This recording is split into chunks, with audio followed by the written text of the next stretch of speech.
Buenas noches a los amigos que están en el viejo continente y buenas tardes a las y los amigos que están en Latinoamérica, en las Américas.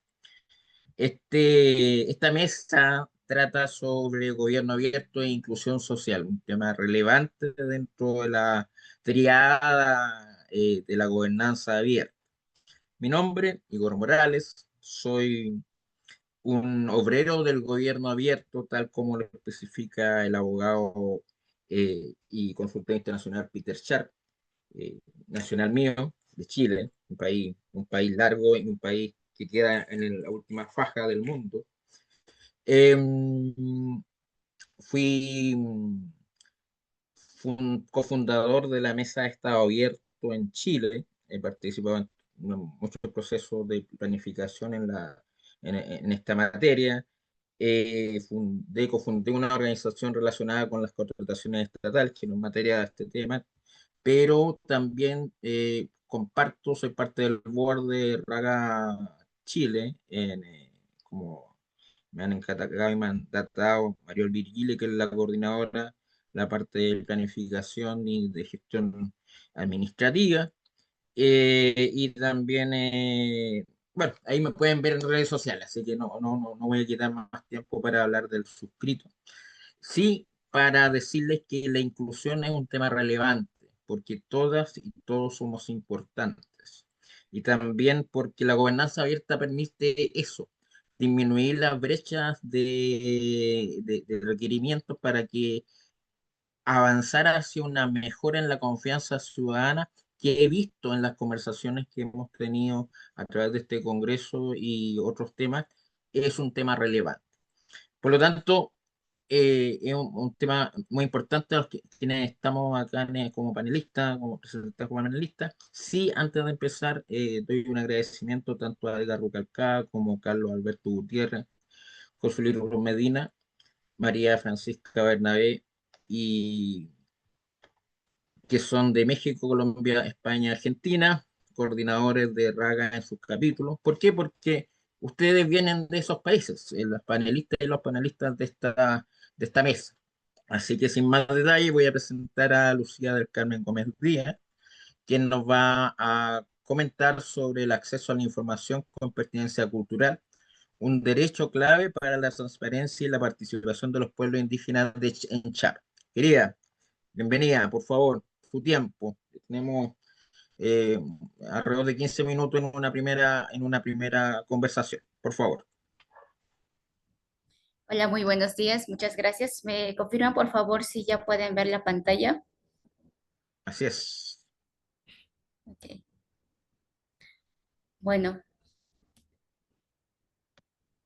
Ichos Pato Bilao Tonic Hakotolik, con la Walik de Loyana. Pues muchas gracias por este espacio donde vamos a compartir la palabra con ustedes sobre este tema importante que traemos desde sociedad civil y también desde la academia. Actualmente soy doctorante en la Universidad Autónoma Chapingo en el programa Desarrollo Rural en Texcoco, en México, y también con el compañero José David Ruiz Aguilar en Sociedad Civil. Quintiltic es una organización indígena que trabaja sobre temas de transparencia y acceso a la información, exclusivamente con pueblos y comunidades indígenas. Y el tema que vamos a abordar, a compartir en este momento es sobre el acceso a la información con pertinencia cultural como clave para la transparencia y participación para los pueblos y comunidades indígenas. ¿Por qué esta ponencia? Bueno, tiene parte de una premisa fundamental, tanto en México, sobre el derecho al acceso a la información, reconocido pues en el artículo sexto. La estructura de la ponencia, bueno, abordar principalmente el problema, el contexto, los marcos conceptuales, el enfoque analítico que se llevó a esta investigación, la metodología, que es un estudio de caso de dos comunidades indígenas de Chiapas, Bachén y Santa María, son dos pueblos indígenas diferentes en dos ubicaciones distintas. Vamos a presentar como que los principales hallazgos y análisis comparativo de estas dos comunidades y por supuesto las conclusiones e implicaciones de este. Bueno, Dimos, bueno, de que México pues es un país pluricultural reconocido, son 69 pueblos, de esos 69 hay 68 pueblos indígenas, tanto el pueblo afromexicano, el pueblo mestizo, pues cuenta, bueno, es una población totalmente pluricultural, sin embargo, sufrimos toda esta marginación estructural, tanto institucional, tecnológica, educativa, socioeconómica y política. Y en el marco del derecho al acceso a la información con pertenencia cultural, el DAI, que es un eje pilar para las democracias, para la rendición de cuentas, la transparencia. Sin embargo, en el contexto de los pueblos indígenas todavía nos enfrentamos a una cierta desigualdad en cómo nos llega la información. Hay desigualdades tanto estructurales y simbólicas que impiden su ejercicio pleno de este derecho. Entonces aquí abre como que estas brechas y desafíos en contexto indígena.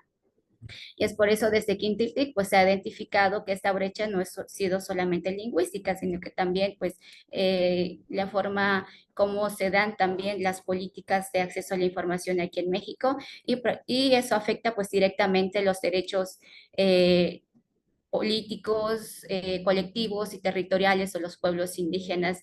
Y por ello tenemos como que esta objetivo del derecho al acceso a la información pública, pues incide también en la participación de los pueblos indígenas, que puede ser un instrumento de transparencia intercultural para una democracia real también. Y dentro de referentes teóricos, el por qué el, el acceso a la información, la forma como llega de manera vertical hacia las comunidades indígenas. Planteamos estos marcos teóricos, bueno, a partir de Joseph Cliff, nos recuerda cómo se distribuye la información pública, también forma parte de la economía de las políticas de decisión colectiva, quienes tienen la información, pues también controlan el poder. Y ahí también tenemos a Michel Foucault, de todo, tenemos la premisa, ¿no?, de que la información es poder. Entonces aquí se señala, de acuerdo a Foucault, bueno, señalar que las relaciones de poder pues también operan a través de la producción del control del conocimiento, que eso también se configura pues sujetos de jerarquía. Y con base a eso, bueno, articulamos también con el concepto de Aníbal Quijano, donde, a ver, estas asimetrías, esta verticalidad, pues tiene que ver también un tipo de colonialidad del poder. O sea, esta dominación o esta de asimetrías a los pueblos indígenas, Quijano pues plantea estas relaciones de poder y la colonialidad del poder, en donde una clase dominante pues domina sobre la otra, donde las estructuras estatales pues se reproducen de dominación a través de la exclusión epistémica y cultural. Y de ahí, pues, podemos decir que hay una hegemonía, donde Gramsci pues señala que toda hegemonía se sostiene también por el consentimiento, por el control de los significados. Y bueno, y hacia quién se ejerce esta opresión o esta verticalidad o esta dominación, pues hacia los pueblos indígenas.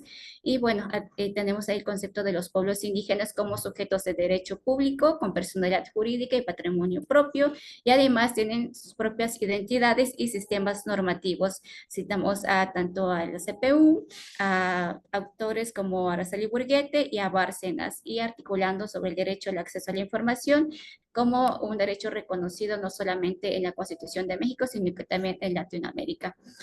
Bueno, entonces, como esto, contexto, ver cómo se produce la información y cómo en el contexto en el que vivimos en México, en un país pluricultural, de dominación, de violencia estructural, de racismo también. Entonces, definimos, articulamos estos conceptos. Y la metodología de este estudio de caso usa así como que lineal y también un triángulo, porque también es articular la información.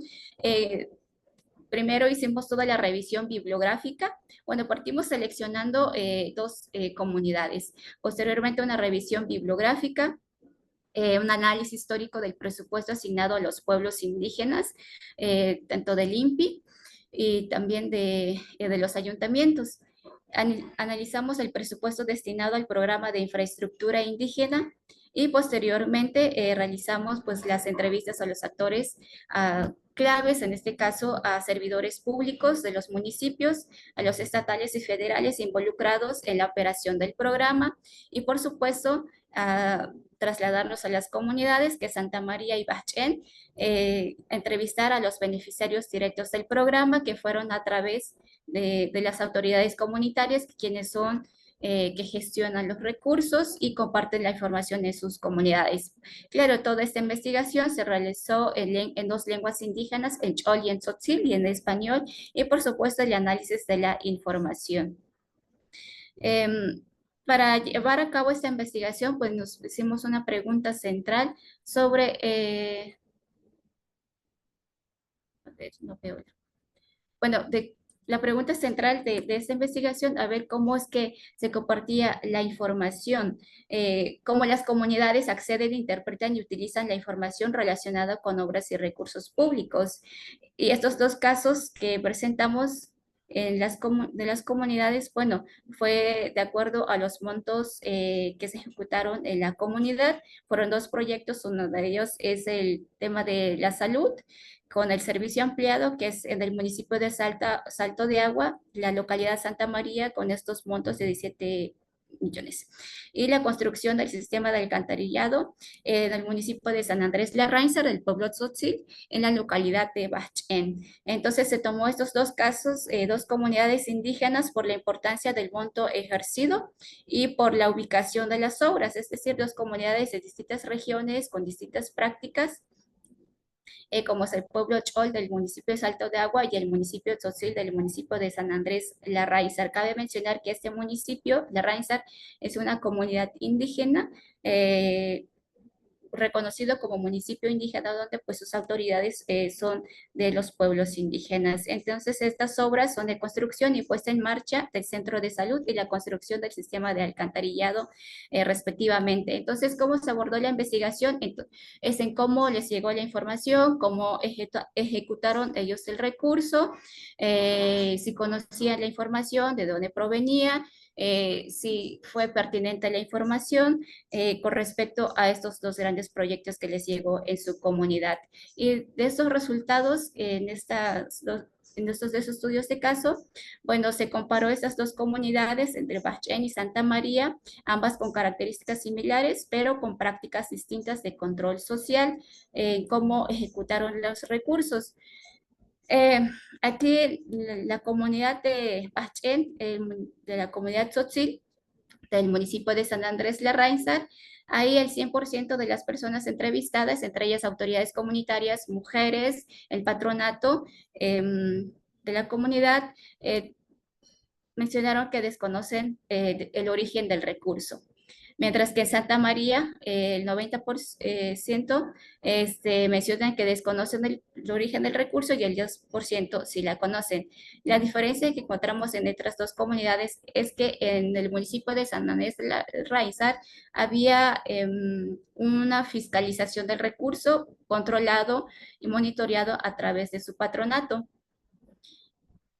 Y dentro de sus instituciones donde se rinden cuentas, pues es la asamblea comunitaria. Mientras que en la otra comunidad hubo actos de corrupción, había injerencia de terceros ajenos a la comunidad.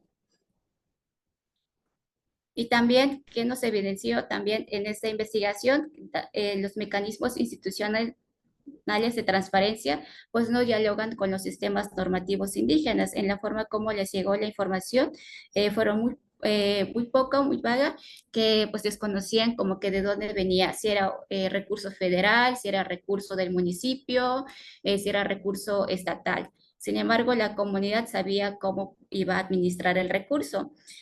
También la información se presenta en formatos técnicos, en español, sin traducción cultural y ni contextualización, que reproduce también la exclusión informativa. La información que les llega, en el caso del municipio de Santa María, pues fue totalmente en español, es una comunidad chol, sin embargo, sus autoridades o presidentes del municipio, pues no son de los pueblos indígenas. Entonces, en esta Nuestros resultados pues, nos muestran un patrón recurrente sobre los mecanismos institucionales de la transparencia, pues no dialogan con los sistemas normativos indígenas, pues la información se presenta todavía en formatos técnicos ni contextualización. Y aquí lo que pudimos identificar también es que la Asamblea también actúa como un órgano de fiscalización, donde existen comités de vigilancia que revisan cada gasto y aseguran la correcta aplicación de los fondos. Y aquí la transparencia se ejerce desde la colectividad, aunque el Estado no provea información clara. Mientras pues en Santa María pues las decisiones se concentran en las autoridades en turno. Entonces solo algunas personas pues conocen parcialmente el origen de estos recursos y la población percibió, corrupción y discrecionalidad en su uso. Estos fueron los primeros principales hallazgos en estos dos casos, en estas dos comunidades indígenas, una donde hay rendición de cuentas claras y mientras en la otra no había. Por cierta injerencia de terceros. Entonces, las comunidades tampoco vamos a romantizar todos los actos, pero tampoco estigmatizar. Hay que evidenciar que hay mecanismos de transparencia y rendición de cuentas dentro de las comunidades y dentro de su órgano máximo, que es las asambleas comunitarias. Y el análisis y la discusión de este estudio, bueno, es que la comunidad de Bachén pues mantiene mecanismos propios de control social que operan bajo su sistema normativo interno o usos y costumbres, como le llaman, principalmente a través de la asamblea, reconocido como el espacio legítimo de deliberación, decisión y rendición de cuentas. Aunque la información proviene de canales e instituciones formales, pues que circula, también adquiere como un sentido dentro del marco cultural de las comunidades y también lingüísticas, lo que permite que también sea comprendida, discutida y vigilada colectivamente. Sabía que les iba a llegar el monto, el proyecto, ellos sabían que tenían que fiscalizar ese recurso. Cada clavo, cada varilla fueron contadas, los bultos de cemento fueron contados, las rayas de los albañiles fueron fiscalizados minuciosamente. Mientras que en Santa María, pues vemos esta simple difusión de la información institucional sin mediación cultural ni traducción contextual, pues no garantiza pues el acceso efectivo ni la transparencia. Entonces, este contraste pues revela que esta difusión institucional pues no garantiza el acceso efectivo ni la transparencia, aunque la población conocía el origen, el monto del recurso, pues la información no se integra a los sistemas de decisión colectiva y no fortalece los mecanismos comunitarios de control. Pues esto también ha derivado como que la fragmentación del tejido social y en la aparición de prácticas de corrupción. Aquí, en este análisis, pues también reconocer la Asamblea como órgano fiscalizador de las comunidades indígenas. Esto también depende de qué tan fuerte y qué tan organizado también están las comunidades y qué tan informados están. Si tienen la información suficiente, entonces su órgano fiscalizador de la Asamblea podrá llevar a cabo muy bien la rendición de cuentas y la transparencia de los recursos. Todo depende de qué tanta información tengan las comunidades y qué tan organizados y fuertes están dentro de sus sistemas normativos. Entonces, esta comparación evidencia algo esencial. Cuando la información no se comunica de forma culturalmente pertinente, pues la participación ciudadana se debilita y la confianza también se erosiona. La diferencia de Lucía, estas... dos minutitos, Lucía, dos Gracias. minutitos más, por favor. La diferencia entre ambas comunidades no radica en los datos disponibles, sino en la existencia o ausencia de estos mecanismos comunitarios que los reduzcan a una práctica social de rendición. Y en términos de gobernanza también plantea como una oportunidad para el Estado reconocer estos sistemas normativos indígenas no son obstáculos, no como obstáculos, sino que como una ventana de oportunidad del reconocimiento que contribuye a la transparencia y la rendición de cuentas, que esto nos conlleve al pluralismo jurídico. Entonces, como conclusión, tenemos aquí desde Quintiltic, manifestamos desde que un Estado abierto, verdaderamente inclusiva, pues debe institucionalizar la pertenencia cultural en los órganos garantes y en los procedimientos de transparencia. También fortalecer la Contraloría Social Comunitaria, articulando las asambleas y los comités como espacios legítimos de fiscalización y generar contenidos informativos adaptados a los contextos lingüísticos, culturales y simbólicos de las comunidades indígenas. Y bueno, aquí cerramos con esto, que la información con pertinencia cultural no solo abre archivos, sino que abre caminos de diálogo entre el Estado y los pueblos. Y ese diálogo es quizás la forma más profunda de la democracia. Pues muchas gracias. Aquí le compartimos nuestros datos para compartir sobre el trabajo que estamos realizando, tanto aquí la investigación de posgrado en la Universidad Autónoma Chapingo y en la organización Quintiltic para compartirles más sobre este proyecto. Muchísimas gracias. Lucía, muchas gracias a ti por la exposición, muy nutritiva. Es un tema sumamente potente en nuestros países, especialmente veo la foto que tú estás mostrando, la última foto, que es el levantamiento de la encuesta, así que eso es importante cuando se va a trabajar en espacios territoriales, así que muchas gracias. A los que no, a los asistentes en este panel, sería interesante hacerle consulta a los panelistas que están presentando, por lo tanto, eso pueden escribir a través de los mecanismos de pregunta y respuesta para que posteriormente, ojalá tengamos un tiempo para poder dialogar y conversar sobre los temas que nos preocupan y nos ocupan.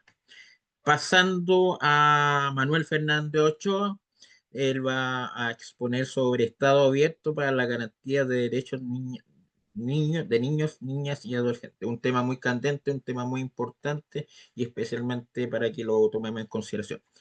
Manuel, adelante, por favor. Igor, ¿cómo estás? Bueno, muchísimas gracias. Me confirman si se me escucha perfecto, ¿verdad? Sí, Perfecto, Igor, muchas gracias. Voy a proceder a compartir mi pantalla y aprovecho para agradecer,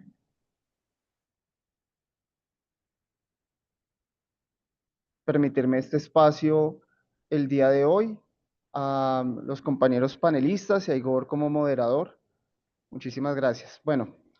El título de mi presentación, aterrizando un poco, que se trata de un proceso de sistematización de una experiencia de adopción del enfoque de Estado abierto en Colombia, particularmente en un ejercicio de trabajo con niños, niñas y adolescentes.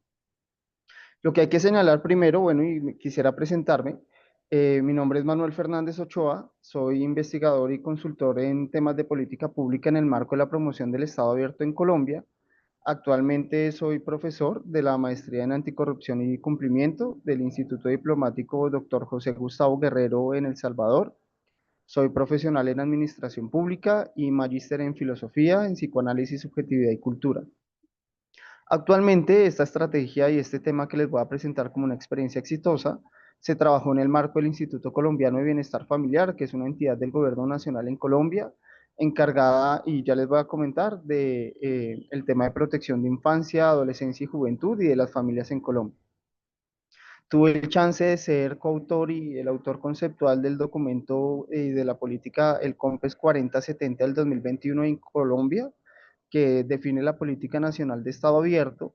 Y en esta política, y lo pongo como arranque, el Estado abierto es definido como una forma de relacionamiento entre todos los actores de la institucionalidad pública y la sociedad, bajo un principio fundamental, que es el del diálogo público, en pro de construir confianza pública, digamos, implementando cada uno de los elementos del enfoque de Estado abierto que Colombia decide incorporar y que son flexibles y se van renovando.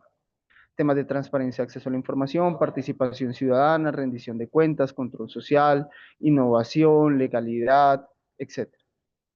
Y aquí en esta definición conceptual del COMPES que tiene Colombia, esto lo pongo como preámbulo, la construcción de confianza se entiende, no la confianza entendida como un sentimiento o una emoción, sino como su origen incluso etimológico y bajo un espectro quizá incluso hasta fenomenológico de la situación, y es que la confianza se entiende como un equilibrio entre expectativas y necesidades ciudadanas y respuestas y responsabilidades de las instituciones públicas.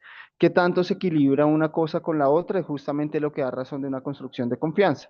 Por lo que en este contexto la confianza no se incrementa o se disminuiría, sino que se construye en todo momento de una relación, ¿no? Bueno, el nombre de la estrategia que les voy a presentar en su proceso de implementación se llama Guardianes del Cuidado y es una experiencia, como les dije, de promoción del Estado abierto, especialmente ejercicios de participación ciudadana y de control social en niños, niñas y adolescentes. El problema central es alrededor de la garantía de derechos de niños, niñas y adolescentes, el monitor ciudadano de la corrupción en Colombia, que lo mide Transparencia por Colombia, que es un capítulo de Transparencia Internacional, hace un análisis de los principales actos de corrupción en Colombia entre el año 2016 y 2022 y encuentra que las principales víctimas de corrupción en nuestro país son niños, niñas y adolescentes.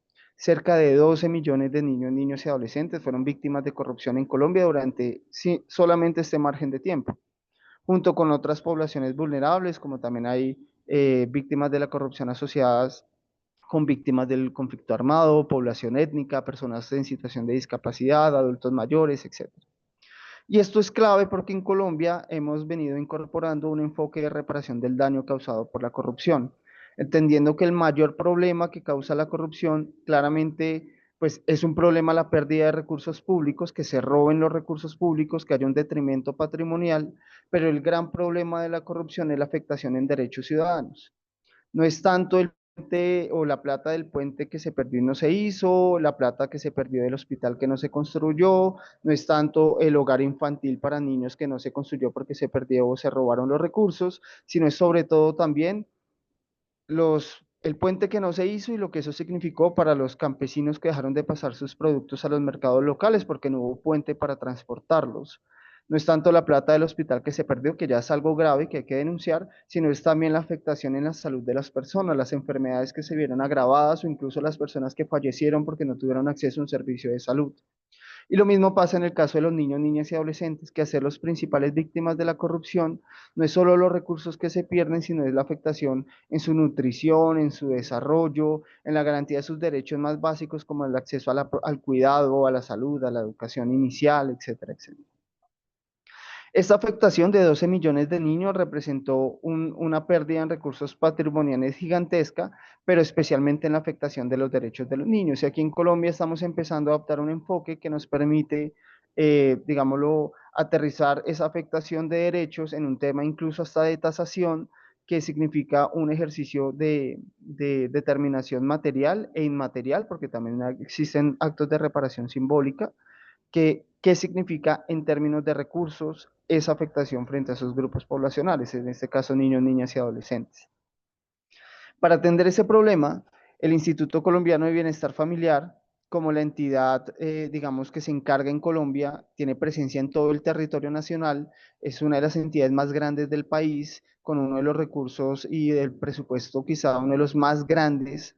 Tenemos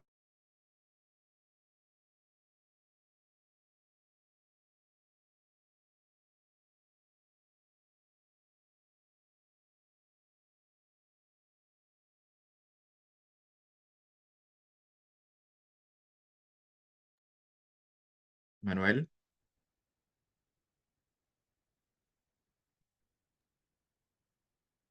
Parece que se cortó su señal. se cayó, ¿cierto? Sí, porque Ya, a ti te oigo bien. O sea que debe ser. volverá, volverá pronto. Vamos a seguir en honor al Ah, tiempo. qué pena que me sacó aquí un momento. Confírmame hasta qué punto logré Ah, intervenir. ya, sí, adelante, por favor. Sigue, continúa. Vale, Estabas hasta qué punto logré exponer, Igor. No sé en qué momento se me cortó la señal. hace 2 minutos se te cortó. Estaba hablando sobre la exposición. Una cosa está con apoyo de PPT, porque no se te ve nada. ¿No se ha visto nada en ningún momento?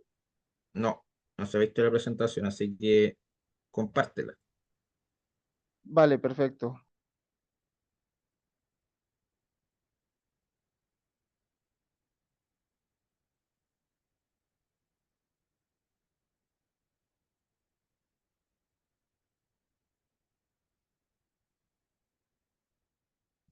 ¿Estás ahí?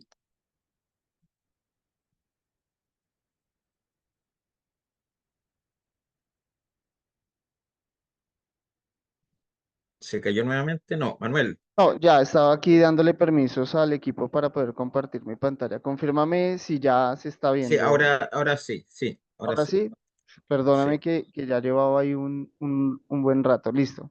Entonces les sí, comentaba, lo paso rápidamente, estaba abierto en la garantía de derechos niños y adolescentes. Aquí un poco del tema de mi presentación, justo cuando estuve hablando del tema del COMPES 4070 estaba estabas abierto. como en el cuarto slide, si no me Y equivoco. aquí estaba comentándoles el tema de los niños como principales víctimas de corrupción en Colombia a partir de mediciones del Monitor Ciudadano de Medición de la Corrupción.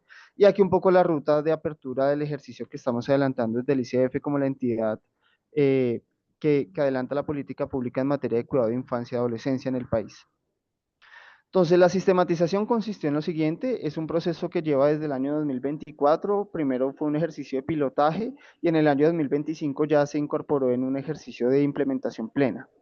Lo primero que se desarrolló, y lo voy a dejar ahora en un momento en el chat, los enlaces de acceso, son unos lineamientos volcados para niños, niñas y adolescentes y sus familias, donde se da, digamos, una claridad frente a cómo participar en la gestión de los servicios institucionales del bienestar familiar, que son servicios que incluyen temas de cuidado a la primera infancia, servicios de protección a la infancia y la adolescencia, también servicios de protección y restablecimiento de derechos, que incluye ejercicios de centros de, digamos, de restablecimiento de derechos de menores y centros también de reclusión de menores que quizás están en procesos judiciales.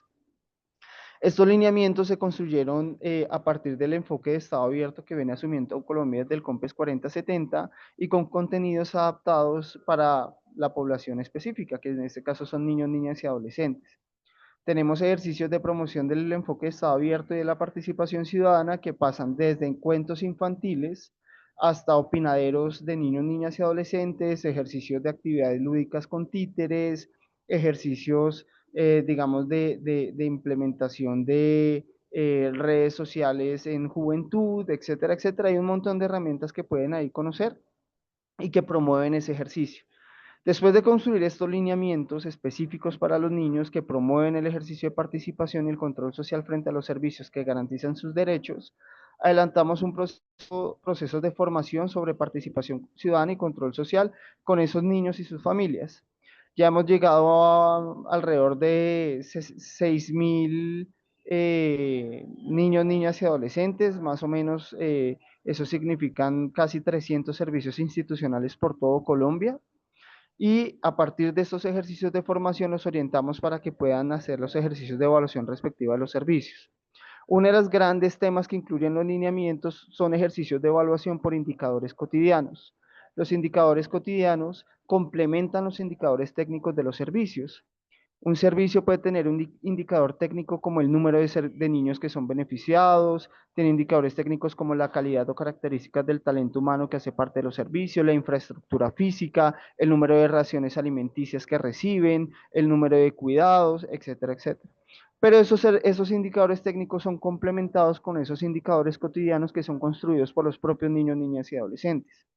Los indicadores cotidianos nacieron en Colombia, son apropiados en Colombia, especialmente en el marco de la adopción del proceso de paz, porque a la ciudadanía se le preguntó qué significa construcción de paz en su territorio y en su momento la ciudadanía hablaba no en términos de pronto de indicadores técnicos propios de la administración pública, sino nos hacía comentarios y observaciones como construir paz para mí significa, por ejemplo, que los perros que viven en mi comunidad no ladren en altas horas de la noche porque eso da razón de presencia de grupos armados o que, por ejemplo, yo llame a pedir una cita o una consulta médica y me generen la cita ante las primeras llamadas y no tenga que estar yo varios días llamando, o que los comercios y los establecimientos de comercio en mi territorio no cierren tan temprano porque eso es percepción de inseguridad.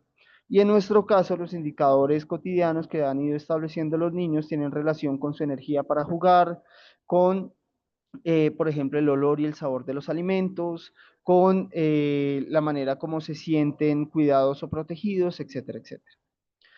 Luego, en el marco de estos talleres, aplicamos una encuesta de participación, de satisfacción, participación y percepción de la corrupción que le mide a los niños su grado de satisfacción en un lenguaje para ellos, con unos esquemas de evaluación apropiados para ellos a través de unas escalas amplias, con una expresión un poco, voy a decirlo coloquialmente, pero de cara triste y cara feliz casi, que nos permite saber qué tan satisfecho está el niño frente a la cobertura, la calidad del servicio, la calidad de los alimentos que recibe, los cuidados que recibe, pero también qué tanto se le habilita la participación en el servicio y al mismo tiempo qué tanto percibe si hay corrupción o no, con claramente preguntas adaptadas y articuladas. Esto nos permite tener, con los resultados de esa encuesta, que se sistematiza siguiendo unos parámetros de una política nacional de gestión de la información estadística, tener unas visualizaciones de información que en tiempo real nos generan alertas sobre en qué servicios, en qué departamento, en qué municipio, ciudad de Colombia y en qué servicio específicamente se están generando alertas para generar, digamos, procesos de investigación, sanción, control.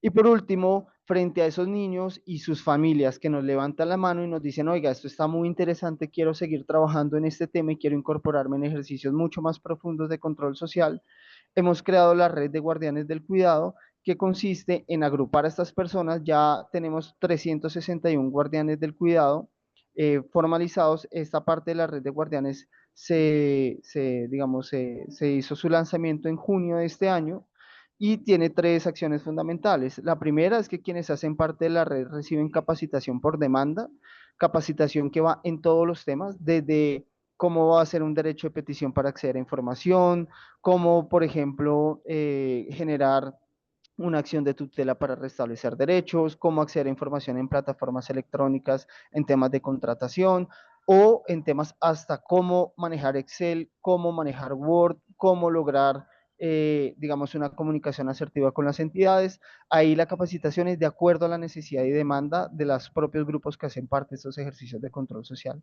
El segundo eje fundamental de esta red de cuidados es que queremos que los ejercicios de participación y control social que adelantan los niños en la Amazonas lo conozcan otros niños y otros grupos de control social en el norte del país, en la costa atlántica, o en la capital, en Bogotá, o en la región de nuestros llanos orientales o nuestro Pacífico, que se conozcan, que se dialoguen y sobre todo que hagan un trabajo colaborativo. Servimos como plataforma para que exista esta red de trabajo entre estos grupos de control social.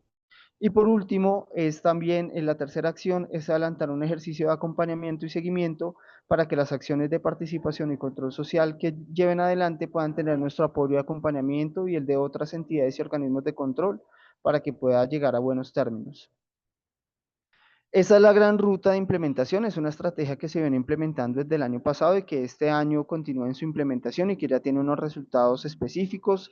Se han generado alertas de corrupción, se han cerrado servicios institucionales producto de estas alertas, se han generado sanciones, se ha mejorado el proceso de construcción de confianza pública, se han mejorado en procesos de comparación a partir de las acciones de mejora en esos servicios, cómo lo calificaban los niños antes y cómo lo califican después. Se ha mejorado el número de organizaciones y grupos que hacen control social a partir de un registro oficial que existe en Colombia, entre otros temas. Ahí es una práctica con muchísimos aprendizajes, lecciones aprendidas, pero sobre todo con mucha oportunidad de réplica. Los retos que se enfrentan actualmente es seguir adaptando más metodologías, herramientas e instrumentos. Colombia es un país de regiones, un país de diversidad poblacional y cada vez hemos estado desarrollando más herramientas y mejores herramientas para que de pronto grupos poblacionales, familias y niños pertenecientes a comunidades étnicas, grupos indígenas en situaciones de discapacidad o con discapacidad puedan hacer uso también de estas herramientas, estas metodologías, cada vez se adapten de mejor manera. También queremos aumentar el cubrimiento territorial, queremos que llegue un punto en el que absolutamente todos los servicios del ICBF, actualmente el ICBF tiene un impacto poblacional alrededor de efectivamente unos 10 millones de niños, niñas, adolescentes y jóvenes en el país y queremos llegar a ese cubrimiento. También queremos avanzar en el proceso de certificación de la encuesta y de la estadística y la operación estadística de los registros administrativos que se están generando, con el fin de poder generar correlaciones y análisis comparados estadísticos con el Sistema Estadístico Nacional de Colombia. ¿Esto qué significa? que podamos tener enunciados y lograr conclusiones y análisis del tipo justo en los territorios, en los municipios y en las poblaciones donde el Instituto Colombiano de Bienestar Familiar está promoviendo el control social, adelantó las evaluaciones, adelantó las encuestas, se redujo la corrupción, se redujo la tasa de mortalidad infantil, aumentó de pronto los índices de nutrición, etcétera, etcétera, ¿no? Aumentó temas de comportamiento en edades escolares, etcétera, etcétera. Esa es una gran apuesta que tenemos para que la propia estadística y los ejercicios de operaciones y comparaciones estadísticas nos permitan dar razón de estos resultados. Y por último, incrementar el número de guardianes del cuidado, que son no solo estas personas que nos ayudan a evaluar, que están en nuestros talleres, hacen los acompañamientos, estos niños, niñas, adolescentes en sus familias, sino aquellos que ya hacen parte de una red que nos ayuda y con la que colaboramos para que efectivamente la garantía de derechos de niños, niñas en todo el país sea una realidad.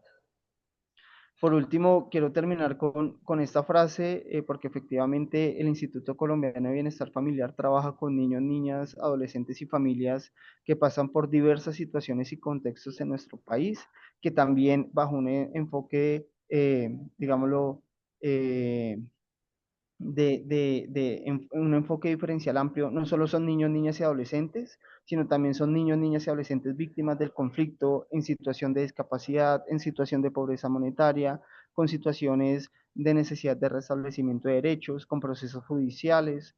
Entonces, este proceso realmente nos ha permitido incidir de manera efectiva y clara en la manera como los niños empiezan a confiar en las instituciones públicas, ven cada vez al ICF no como esa entidad que les presta un servicio, sino como ese aliado en el transcurso y en el marco de todo su despliegue de proyecto de vida. Cuando el niño destroza su juguete, parece que anda buscándole el alma, dice Víctor Hugo. Y con esto, bueno, cierro, les dejo aquí mis datos de contacto.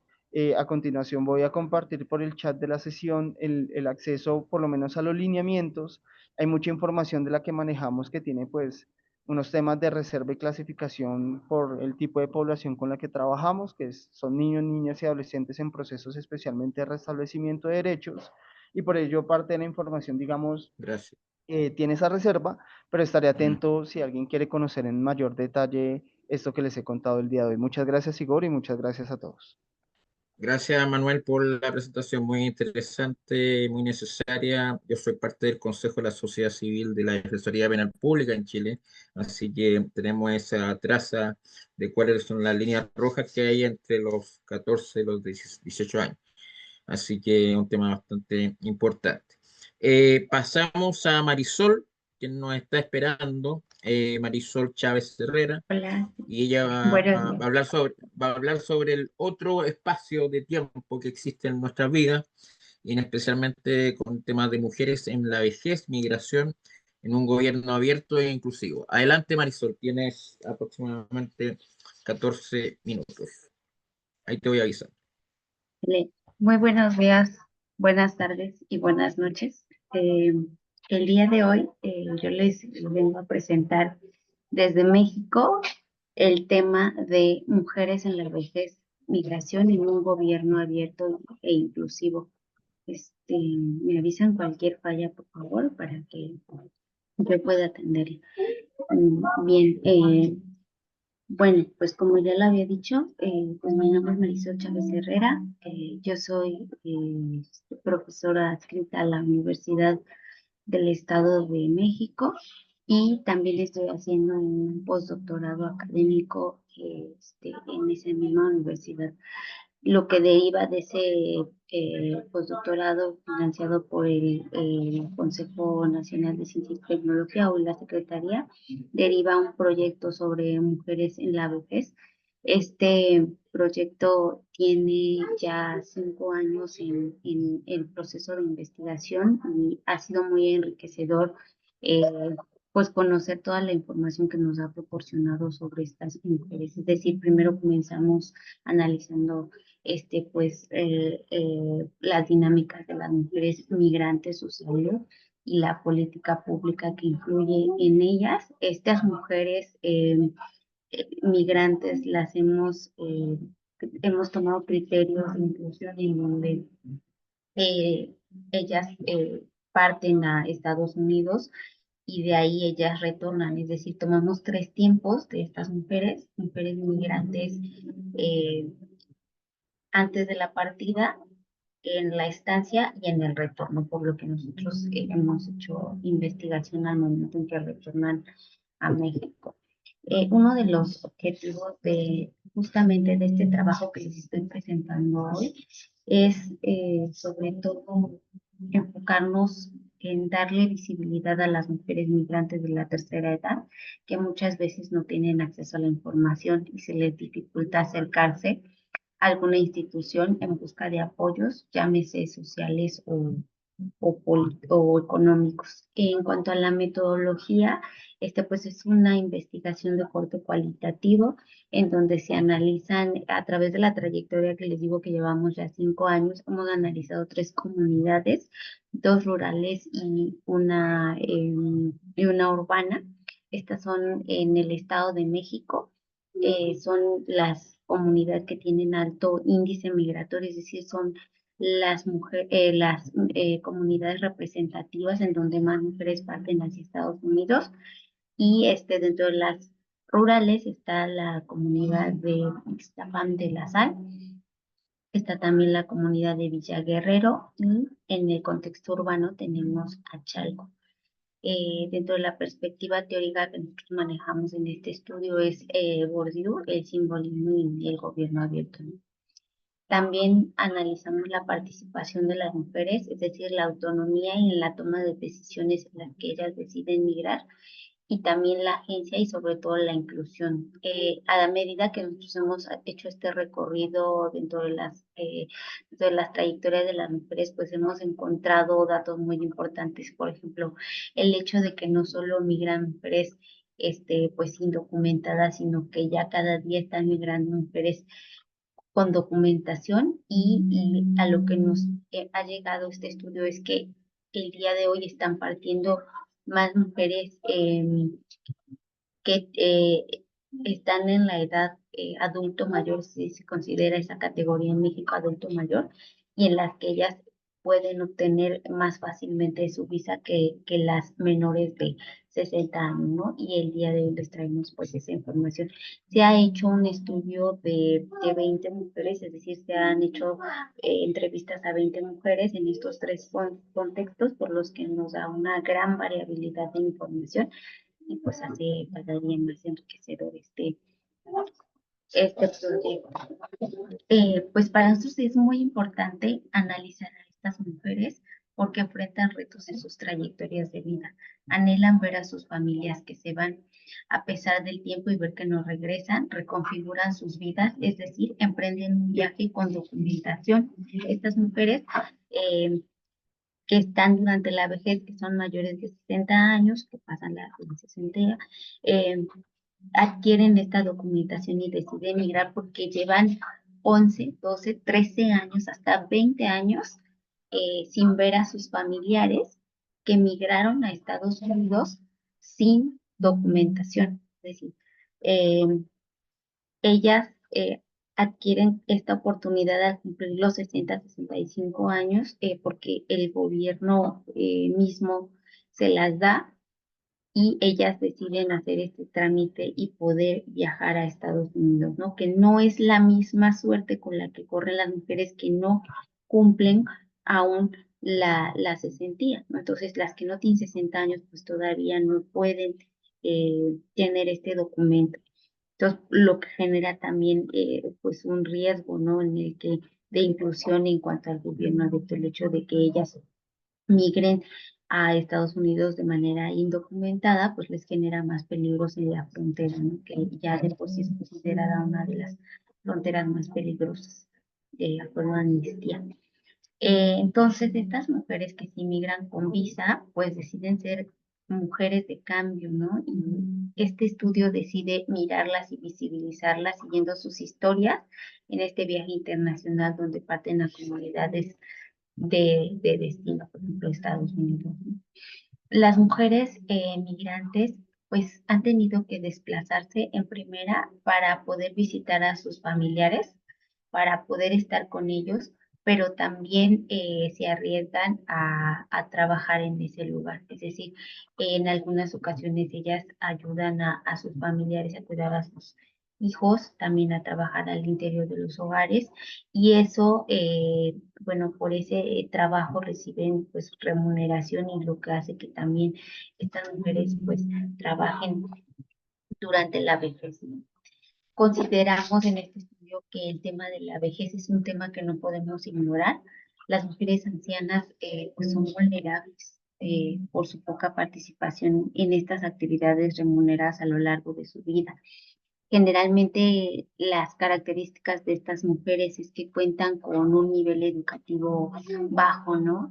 También la falta de su pareja en la vejez influye a que las mujeres muchas veces migren y también se dediquen allá en Estados Unidos al trabajo informal, ¿no? Por ejemplo, ellas lo que hacen es limpiar las casas, algunas de ellas también trabajar en el campo, es decir, como en este proceso de la informalidad, y por el poco tiempo que pasan, es decir, de 3 a 6 meses que pasan en Estados Unidos, ellas eh, deciden trabajar en estos lugares donde les ofrecen, digamos, condiciones no humanas, ¿no? Que falta, por ejemplo, la falta de seguridad social, la falta de algunos incentivos, y que tengan que trabajar en un lugar donde presta pocas condiciones, y en algunas ocasiones ellas regresan enfermas a la comunidad, lo que permite que al el retorno ellas no cuenten con un sistema de salud. Este sistema de salud en México pues no es para todos, ¿no? No es inclusivo, y también, es decir, las mujeres que no tienen acceso a un trabajo no cuentan con seguro médico, y entonces tienden a consultar, o tienden a ir a la consulta médica a farmacias, únicamente farmacias que tienen al lado un consultorio, y de esa manera se pueden atender, ¿no? Por ejemplo, y en casos pues muy graves, pues es difícil que puedan ser atendidas. Esta es la circunstancia que viven las mujeres en México en su retorno. En cuanto al gobierno abierto que ustedes están analizando, y para contrastar la información que nosotros les estamos evidenciando con la migración, algunas de las bondades de este concepto es que estos mecanismos y estos pilares con los que cuenta el gobierno abierto es esta transparencia, es esta participación, y también es este acceso e inclusión. Lo que pudimos notar es que solamente a un grupo de mujeres se está accediendo a estos programas sociales. Entonces, nosotros consideramos como pregunta pertinente de cómo la participación de las mujeres se activa al ser incluidas en una política pública, es decir, la política pública en la que recae solamente la edad de las mujeres, es decir, a una edad de mayor de 60 años pueden obtener la visa, y las menor de 60 años, en ese sentido, ahí nosotros tenemos una interrogante, ¿no? Nos surge una interrogante de ¿en verdad es inclusión o es exclusión también? Entonces, al decir que en México solamente pueden ingresar al programa las mujeres de mayores de 60 años, ¿no? En cuanto a los resultados que nosotros podemos encontrar,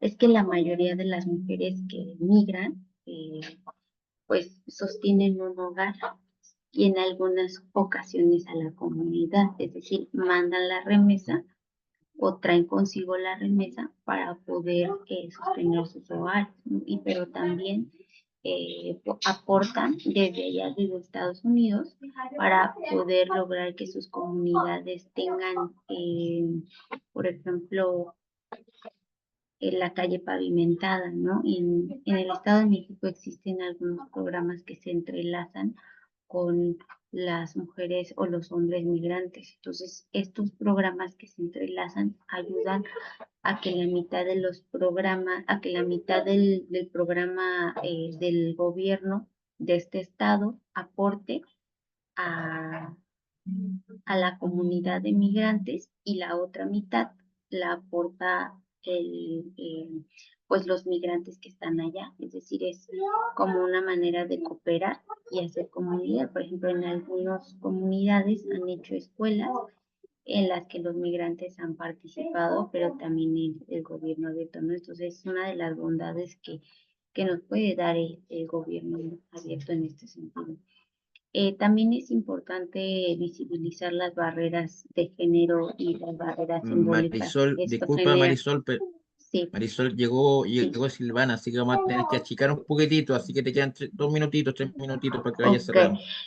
ok, muy bien. Estas son las barreras que les cuento. Esto es un poco sobre las tablas que hemos hecho, ¿no? De asociación de categorías, en donde ellas tienen acceso a la salud y acceso a visa a través de estos programas. Y bueno, una de las conclusiones es que las mujeres, sus oportunidades laborales en las comunidades de origen cada día son más reducidas y por lo tanto pues, hay una inequidad de género.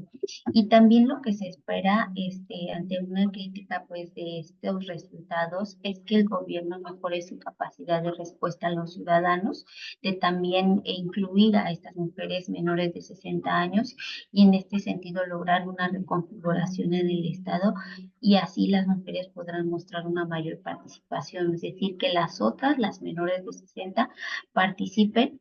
Y bueno, también pudimos obtener como conclusiones es que en la obtención de la visa hay más gestión y orientación porque el mecanismo que están utilizando en el gobierno abierto pues es un proceso administrativo y factible.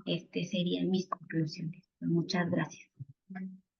No, gracias a ti, Marisol, por el tiempo y la disposición. Lamentablemente tenemos corto en el tiempo, así que les voy a pedir para seguir que ustedes abran las cámaras, los panelistas, para que podamos sacar la foto y poder viralizarla a través de los mecanismos correspondientes. ¿Les parece? Julio, Silvana, ¿puedes abrir tu cámara?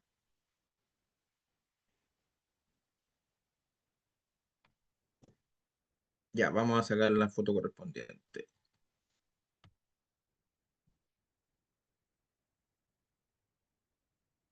Muchas gracias. Seguimos con Julio López, quien nos va a hablar hoy día sobre un tema muy interesante, que son los datos para la inclusión, oportunidades y desafíos en el gobierno abierto para la población LGBTIQ+, en América Latina. Un tema muy valioso.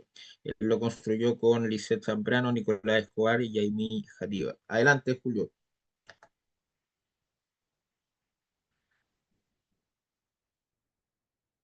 Perfecto. Buenas tardes, buenas noches, todas y todos. ¿Me confirman si se ve la pantalla, por favor? Así es. Ya, perfecto. Bueno, Igor, muchas gracias y un gusto compartir este panel con los anteriores ponentes. Como mencionabas, estos son los resultados preliminares de una investigación que estamos realizando. Bueno, nosotros somos parte de Fundación Datalat, que es una organización sin fines de lucro de Ecuador. Nos dedicamos a desarrollar capacidades digitales en ciudadanía e instituciones, justamente para fomentar los derechos digitales y una cultura de uso de datos. En este caso, nosotros tenemos un proyecto, una iniciativa que se llama Queer Data, que se basa en generar datos que creemos que no solo es describir realidades, sino construir desde los datos. Y se ha visto históricamente una brecha enorme en la información que existe sobre la población LGBTI a nivel oficial, de hecho, y la mayoría de información es recolectada por sociedad civil. En este caso, les voy a contar el contexto, los objetivos y la metodología que hemos usado y los principales hallazgos y unas reflexiones finales. Bueno, el contexto es que nosotros comenzamos este proyecto desde hace ya unos 2, 3 años y justamente nosotros estamos trabajando con algunas instituciones públicas en cómo mejorar los registros públicos de datos de la población LGBTI y también de hecho trabajamos en una iniciativa regional sobre una agenda de datos LGBTI que les invito a seguir en las redes de DataLab. Vamos a tener unos webinars en los siguientes meses. Y nuestro enfoque justamente está en que existen ya principios globales que muchos países están trabajando. De hecho, a nivel latinoamericano, la CIDH reconoce y recomienda que los datos sobre violencia y discriminación contra personas LGBTI sean recolectados por los países. Algunos tienen sistemas, no todos, pero también existen los principios de Yogyakarta que hablan de la importancia de recolectar datos de la población LGBTI. En nuestro caso, el estudio que estamos haciendo y que se va a presentar en los siguientes meses es analizar cómo se incorporan los derechos y necesidades de las personas de la población LGBTIQ+ en los compromisos de gobierno abierto de América Latina y qué papel juegan los datos en este proceso. Aquí nosotros hicimos un alcance porque justamente cuando revisamos los compromisos en la base de datos de OGP, ya van a ver después los resultados, no hay muchos relacionados directamente a población LGBTI. Entonces lo que hicimos fue ampliar la consulta, no solo a América Latina, sino al espectro global de todos los 5.000 y pico compromisos que existen en la base de datos. Entonces analizamos ciertas variables que ya les voy a presentar a continuación. La investigación se basa justamente en un enfoque cualitativo e interpretativo. Si bien hacemos un análisis comparado y codificamos temáticamente para hacer las búsquedas, porque no es una base de datos que nos permita descargar todos los datos masivamente y hacer analítica, sino que nos toca generar una base de datos. Y lo que nosotros hicimos fue hacer un diseño de, por ejemplo, varios marcos conceptuales que ya van a ver en el documento cuando lo publiquemos, que no me voy a detener por el tiempo. Pero básicamente nuestra fuente de consulta es toda la base de datos de Open Government Partnership, que está actualizada hasta este año. Y ahí lo que hicimos fue filtrar varios compromisos de acuerdo a distintas terminologías en inglés y en español que están relacionadas de alguna forma con la población LGBTIQ+. Entonces, si uno utiliza, por ejemplo, LGBTIQ, casi no existe información, creo que hay como 2 o 3 compromisos. Si utilizamos, por ejemplo, orientación sexual, identidad de género, violencia, participación, interseccionalidad, quizás se amplía el espectro. Entonces, con toda esta búsqueda, al final nos quedamos con 8 compromisos para poder ser analizados. Tienen una diversidad geográfica. Mencionaba que no solo nos enfocamos en América Latina, sino también por ejemplo, en este caso, América del Norte, Sur, toda América, y también hay en Europa. Entonces, los niveles de gobierno también hay nacionales, hay compromisos nacionales y compromisos subnacionales. En el caso de Buenos Aires y en Rosario, en Argentina, son los únicos subnacionales que encontramos. Entonces, ¿cómo se incluye todo el tema de como les mencionaba, el contexto es de los 5.700 compromisos registrados en OGP? Solo 5 mencionan directamente a la población LGBTI, es decir, el 0.08%. Si ampliamos la terminología, encontramos unos 3 más, es decir, 8 fueron los que analizamos hasta ahora. 325 están relacionados a temas de género, es decir, el 5.8% mencionan explícitamente en los títulos y en los criterios de búsqueda que están relacionados a, qué sé yo, iniciativas de género, sobre todo empoderamiento de mujer, y también relacionado a inclusión y temas de participación. Entonces, lo que buscábamos era justamente visibilizar cómo se está incluyendo a la población LGBTI en los compromisos y también qué tipo de información o resultados están teniendo. Entonces, estos son los 8 compromisos. Acá están los de Ecuador, Colombia, Uruguay. De hecho, algunos sí están relacionados directamente con datos sobre violencia basada en orientación sexual e identidad de género. En el caso, por ejemplo, de Estados Unidos, ahora obviamente las políticas no están acorde a esto, pero en su momento, cuando eran parte de la iniciativa, incluyeron un compromiso de incluir las encuestas en las encuestas federales de Estados Unidos, cómo se recolectan los datos de la población LGBT. Y ahí, por ejemplo, hablan de la incorporación de las variables SOGIES, que son de orientación sexual, de identidad de género y de expresión de género, que bueno, es lo que se trabaja también en estadística. Canadá también tiene un compromiso relacionado a recolección de datos sobre identidad de género. Asimismo, Alemania. Y en el caso de América Latina, puntualmente Buenos Aires, tiene uno sobre delitos de odio relacionados más justamente a justicia, a violencia, no tanto como los otros que son más enfocados en datos de la población como parte de encuestas o parte de la recolección oficial de datos. Y en otros casos eran más relacionados a la participación ciudadana. Entonces, hasta ahora lo que hemos visto es que sí existe un reconocimiento explícito sobre la población LGBTI, pero es marginal, o sea, es decir, no hay casi compromisos relacionados directamente. Los datos sí se usan, o sea, hay herramientas que, por ejemplo, podemos ver que ya están incorporando en varios mecanismos. Lo que nos gustaría ver, obviamente, es quizás en la investigación no vamos a llegar, pero es qué impacto han tenido y cómo siguen actualmente las iniciativas. También se reconoce la importancia, como es gobierno abierto, de trabajar con organizaciones LGBTI en los procesos de co-creación, pero casi de esto no hay evidencia y bueno, nos tocaría hacer una búsqueda más exhaustiva de la información, pero obviamente conocemos que en los casos de los compromisos relacionados sí existe participación multisectorial, es decir, de varios sectoriales, pero en otros casos no se toma en cuenta. Me voy a saltar una tabla que tenemos de resumen, donde justamente estamos viendo qué temáticas se están trabajando en los compromisos de OGP. Sobre todo están relacionados a violencia, datos y a plataformas de participación, pero hay vacíos estructurales que identificamos muy de cerca, por ejemplo, educación, empleo, salud, participación, que es comúnmente la exclusión de la población LGBTI, casi no se topa en los compromisos. Relacionados a datos, sí hay un creciente interés en incluir las variables de orientación sexual y de identidad de género. Sin embargo, obviamente hace falta metodologías, marcos éticos y de uso más participativo de estos datos. También vemos que parcialmente hay en unos casos se explica cómo la población LGBTI, sobre todo organizaciones constituidas, participan del proceso, pero en su mayoría es una ausencia total o parcial, digamos, de que no son parte de la co-creación. Otro foco es que obviamente tenemos, cuando hablamos de interseccionalidad, como lo han visto en paneles anteriores, el foco está sobre todo en organizaciones más relacionadas como la parte urbana o la parte de las ciudades, pero no se habla mucho de la parte rural, la parte de poblaciones y pueblos originarios o indígenas, y sobre todo cuando hablamos de la población LGBTIQ+, por ejemplo, población transmasculina, es ausente casi en todos. Y bueno, instituciones responsables, casi todos los compromisos tienen una contraparte relacionada, por ejemplo, a la entidad que trabaja el tema de género de mujeres o a las oficinas de estadística cuando son en datos, pero muy poco se articula con sociedad civil, que en realidad ahí es donde la mayor experiencia de trabajo con población LGBTI tenemos en la región. Como conclusiones y creo que me quedan 2 minutos o uno, es primero, la presencia de compromisos relacionados a la población LGBTIQ+, en todos los compromisos de OGP es marginal. Ah, me dice que dejaron de ver la presentación. Ahí, tal vez. Sí, alguien está. ¿Quién ingresó? Hay una presentación. ¿Quién Ahí. está usando la pantalla? Por favor, dejen A ver, ya dejé de utilizarlo y que compartir. Julio. Se ve una pantalla de alguien que está bien. Ahora sí, ya. Ya. Perfecto, igual con esto termino. Como vemos, el tema de todos los compromisos relacionados a la población LGBTI es marginal, no llegan al 1% de todos los compromisos globales relacionados a la iniciativa de gobierno abierto.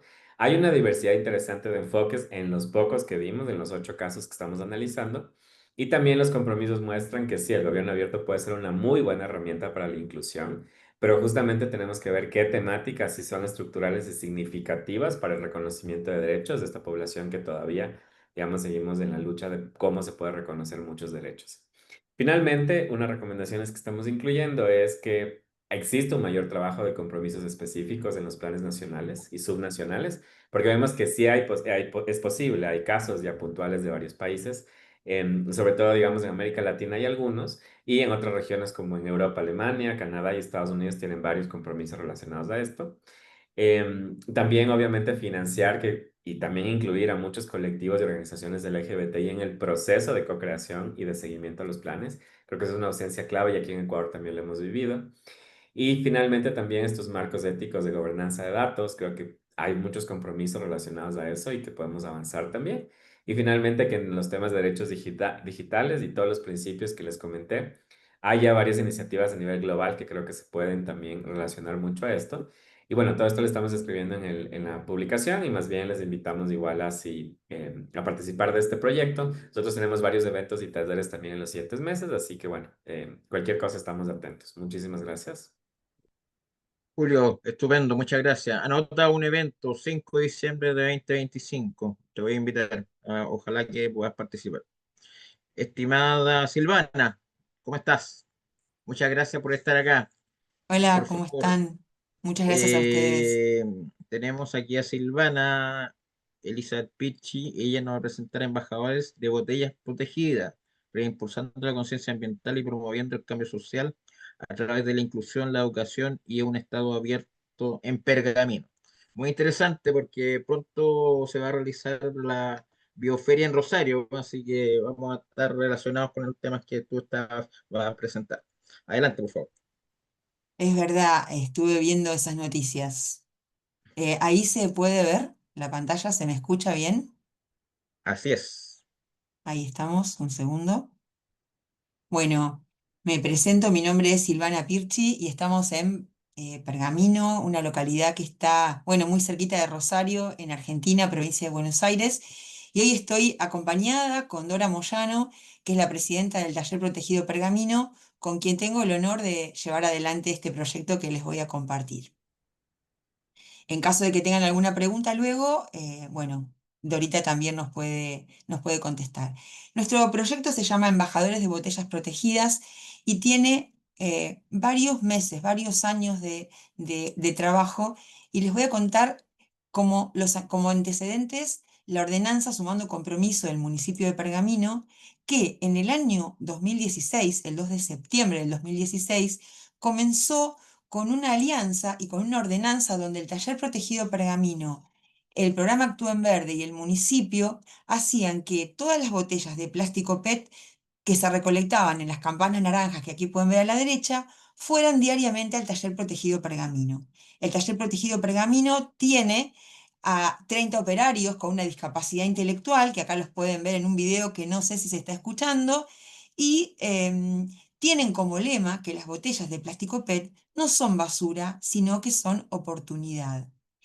Acá les traemos un gráfico para que puedan ver por qué tenemos este proyecto y esta iniciativa a partir de un problema. En el año 2017 comenzaron a tomar datos y se juntaron 5 camiones, 43.362 kilos de botellas, y a lo largo de los años, y con el impacto negativo de la pandemia, esos camiones y esos kilos de botellas fueron disminuyendo. En el año 2023, como pueden ver acá, comenzamos una conversación público-privada con el Taller Protegido Pergamino y Gobierno Abierto, y empezamos a buscar cómo solucionar este problema. Para poder mostrarles esa solución a la que llegamos, les voy a mostrar rápidamente cómo es un día en el Taller Protegido Pergamino. Acá tienen el predio ven la infraestructura edilicia, ven cómo llegan los bolsones llenos de botellas, los operarios las clasifican, las aplastan, les sacan las tapitas y las pasan a estas máquinas enfardadoras y realizan los fardos. Una vez que tienen los fardos, viene un camión y ese camión es el que se lleva esas botellas. Como les contaba antes, esos camiones disminuyeron y nosotros tenemos como solución embajadores de botellas protegidas para resolver este problema, que tiene un impacto negativo en el taller protegido porque reduce la cantidad de botellas de plástico PET soplado que ellos recolectan y además se pierde la capacidad de generar oportunidades laborales para personas con discapacidad o con esta condición.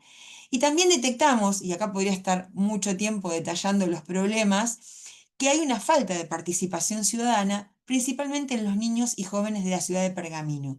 Entonces, en febrero de 2024 decidimos ir por uno de los pilares de gobierno abierto, que es la innovación, y nos inscribimos en el programa de innovadores locales de RIL, de Ayoca, de AINI, y nos seleccionaron junto con la subsecretaria de Educación de ese momento. Entonces decidimos empezar a investigar las causas en un barrio, que es el barrio Otero de Pergamino. Ahí ven una mesa de participación ciudadana, tuvimos varias, y nos decidimos a esto, a hacer una revolución en educación y a crear una solución en un espacio de co-creación con participación ciudadana y colaboración de distintos actores territoriales. Y ahí pueden ver en un dibujo como una escalera donde los niños transitan a lo largo del día en ese barrio. Entonces fuimos a investigar qué pasaba en esos lugares a través de esta mesa de participación ciudadana y encontramos una solución. Y esa solución, bueno, tiene como nombre Embajadores de Botellas Protegidas. Y el objetivo es, después de estos años de esta ordenanza de Sumando Compromiso y de todas las iniciativas que hubo en Pergamino, el objetivo es reimpulsar el compromiso ciudadano hacia el reciclaje a través de programas de concientización, de educación virtual, de educación presencial y a través del impacto que tiene en distintos eventos de los parques de Pergamino y de las ferias o de las expos, ir concientizando con esto de embajadores de botellas protegidas. Nuestro proyecto contribuye en el pilar ambiental, en el pilar social y en el pilar económico, en casi les diría, me animaría a un 33,33 en los tres pilares, que yo lo voy a ampliar diciendo en qué metas de cada ODS impacta y les voy a mostrar rápidamente cómo con distintas fotos y distintas iniciativas vamos llegando a distintas partes y momentos del proceso. Vamos a tomar educación de calidad y una de las metas, y ahí nos preguntamos, ¿cómo podríamos generar una revolución de educación ambiental en el barrio Otero teniendo estas campanas en la plaza y en todas las cuadras? Entonces fuimos a el CDC, que es el centro comunitario, y ahí se hicieron iniciativas donde ustedes pueden ver distintos prototipos que los niños dibujaron con las docentes, y ahí pueden ver un Pac-Man acá abajo a la derecha, y pueden ver hacia arriba unos diseñadores industriales que nos ayudaron a prototipar cómo se vería ese contenedor en un predio como el club de fútbol del barrio Otero. Después, bueno, entre las docentes y todo el equipo del Taller Protegido Pergamino y las familias que se involucraron, vamos a sumar el ODS 10, que es la reducción de desigualdades. Y ustedes acá pueden ver a los docentes, a los niños y también acá en la foto primera a Cintia, a Nico y a Dori con el collar de botellas protegidas, los fardos, y pueden ver acá abajo mostrando cuáles son las botellas de plástico PET y de plástico soplado para que los niños puedan entender y puedan en sus casas tomar esas botellas y llevarlas a las distintas campanas. También es para destacar en un momento que tenemos un loguito que nos distingue embajadores de botellas protegidas ahí en un termo. Y también acá pueden ver fotos de la última exposición rural que fue hace pocos días con familiares y con bueno, parte del municipio colaborando. Acá también hay unas fotos muy lindas que son de todo el verano, donde el proyecto se llevó a las colonias de verano de los clubes de Pergamino, se firmaron convenios, se dictaron charlas, y ahí podemos ver una figura nueva que está acá abajo, que es la de fleteros solidarios, porque dos instituciones muy importantes, la cooperativa eléctrica y una empresa que vende automóviles y camionetas, se sumaron a ser fleteros solidarios y pasaban a buscar por todos los clubes los bolsones que ellos recolectaban. Alianzas, bueno, acá hay alianzas con empresas, con colegios, con distintos centros comunitarios. Y bueno, para ir terminando y acercarme a todo lo que les quiero contar, acá hay hitos muy importantes que yo podría describir con mucho detalle un segundo, en todo el trabajo que tiene el municipio de Pergamino con... Ahí se dejó de compartir, ¿me pueden decir? A Así ver. es. Ahí está, bueno, el Taller Protegido Pergamino y Gobierno Abierto, desde el año 2020, durante la pandemia, comenzó un camino de innovación local y primero como accesibilidad. Trabajamos durante 3 años la accesibilidad para que las personas con distintos tipos de discapacidad pudieran volver a recuperar sus espacios luego de pandemia. Estuvimos mencionados en el programa federal de gobierno abierto de Nación de Argentina, porque el proyecto de accesibilidad pudo llegar a tener en Pergamino la consulta pública y ahí a nivel digital pudimos, por ejemplo, saber los juegos que están en las plazas, que son para personas con distintos tipos de discapacidad, por qué se usaban y por qué no. Y de ese proyecto podríamos mostrar que hay 5 baños accesibles en las plazas gracias a todo este trabajo de investigación que se hizo también con los secretarios de Desarrollo Urbano. Y bueno, después en 2024, como les contaba, comenzamos con embajadores de botellas protegidas y celebramos hace muy poquito, el día 2 de septiembre, el Día de la Botella Protegida, conmemorando esos 9 años en que comenzó la ordenanza Sumando Compromiso. Y bueno, con mucha alegría estuvimos todo el mes, hasta el 2 de octubre, con distintos eventos. Y acá les comparto también uno de ese que es muy importante, que es el pilar de transparencia, esta ordenanza Sumando Compromiso y la iniciativa Embajadores de Botellas Protegidas la pueden navegar y pueden ver los gráficos que les compartí en el portal de datos abiertos del municipio, Datos Abiertos Pergamino Gobar. Y bueno, y acá llegamos a un poquito los resultados de todo nuestro trabajo, que es que ya año 2025, estos datos son de la semana pasada, fíjense que el gráfico muestra que lentamente empezamos a subir la curva con todas las acciones y con todo lo que el taller protegido va a las escuelas y a distintos parques y a distintos eventos que se hacen en la ciudad. Y estando en octubre de 2025, superamos un poquitito la cantidad de botellas recolectadas del año pasado. Así que esperamos que en los próximos 3 meses del año, con las distintas iniciativas que nos esperan, podamos completar un camión más. Elegimos esta Gracias, frase, elegimos esta Silvana. frase que es nada para nosotros sin nosotros. Nosotros creemos que todos tenemos que estar juntos, las personas con y sin discapacidad. De hecho, para nosotros no existen las personas con discapacidad, sino que somos todos personas. Así que bueno, acá está nuestro equipo, siempre estamos las tres. Vero y Dorita, que está conmigo, son del taller protegido y yo desde el área de gobierno abierto. Muchas gracias y acá están los datos de contacto.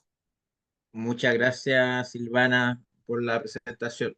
Me voy a comprometer contigo frente a todos los que están a ir a visitar, ¿ya? ¿Por qué? Porque voy a Bioferia, así que por lo tanto no me queda nada de ir a visitarla y a conocerlas para poder conversar a ver qué cosas podemos hacer. Nos Atendido que quedan además soy... 1 hora de no, auto. sí, claro, además acá en Chile participo en temas de ODS, así que ahí podemos hablar Ah, largamente. Pero en qué honor a bueno. tiempo, a honor a tiempo y a la disposición de ustedes, vamos a cerrar este panel. Ha sido un honor, muy agradecido por el tiempo, la disponibilidad, porque al final la diversidad es importante y para el Estado abierto la diversidad debe ser importante. Así que llamamos a todos los representantes de OGP a objeto de que la diversidad sea un punto de interés para el 2026. Nos vemos, cuídense, chao.